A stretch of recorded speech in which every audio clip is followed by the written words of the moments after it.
দর্শক, এবার কুরবানির পশুর হাটের খবর জানাতে আমাদের সাথে যুক্ত হচ্ছেন ময়মনসিংহ প্রতিনিধি আতাউর রহমান জুয়েল।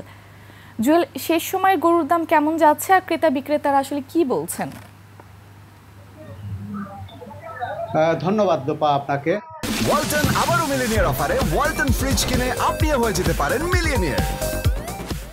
যে আর একদিন মাত্র বাকি আছে পবিত্র ঈদুল আজহা, মুসলমানদের সবচেয়ে বড় একটি ধর্মীয় উৎসব।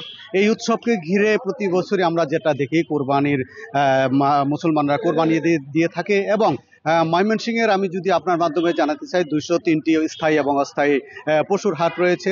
এই পশুর হাটগুলোতে যেহেতু একদিন মাত্র বাকি আছে, পর্যাপ্ত পরিমাণে পশু উঠেছে এবং ক্রেতাও রয়েছে।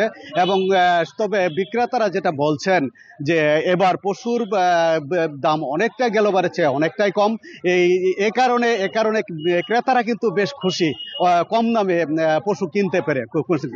আমি আপনার মাধ্যমে একটু হাটটা যদি দেখাতে চাই, পর্যাপ্ত পরিমাণ। আমি যে এখানে অবস্থান করছি ময়মনসিংহ মহানগরী সার্কিট হাউস মাঠ সংলগ্ন যে পশুর হাট, সেই পশু হাটে অনেক বড় বড় গরু ষাঁড় উঠেছে, সব ধরনের পশু এখানে রয়েছে এবং বেচাকে এখন পর্যন্ত রয়েছে যথেষ্ট ক্রেতা রয়েছে এবং দামাদামি করছেন এবং তাদের পছন্দের পশুটি তারা কিনে নিয়ে যাচ্ছেন। এবং আমি যদি আপনার মাধ্যমে আরেকটু জানাতে চাই, ময়মনসিংহের জেলা প্রাণী সম্পদ কর্মকর্তা রয়েছেন আমার পাশেই, তার কাছে একটু যদি জানতে চাই যে এই যে মনিটরিং ব্যবস্থাটা কেমন রয়েছে, এই সম্বন্ধে তার কাছে একটু জানতে চাই। ধন্যবাদ। আপনি জানেন যে আমাদের এই কোরবানি ঈদ উপলক্ষে ময়মনসিংহ জেলা আমরা 52টি ভেটেরিনারি মেডিকেল টিম গঠন করেছি, যাতে যে গবাদি পশুর হাটগুলো আছে সেখানে যদি কোনো গবাদি পশু অসুস্থ হয়ে যায় সেগুলোর চিকিৎসা সেবা প্রদান করার জন্য।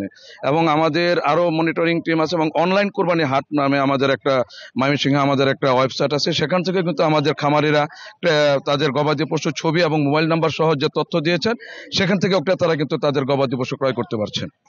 ধন্যবাদ আপনাকে। হ্যাঁ লোপা, এই ছিল আমার কাছে ময়মনসিংহের পশুর হাটের সর্বশেষ।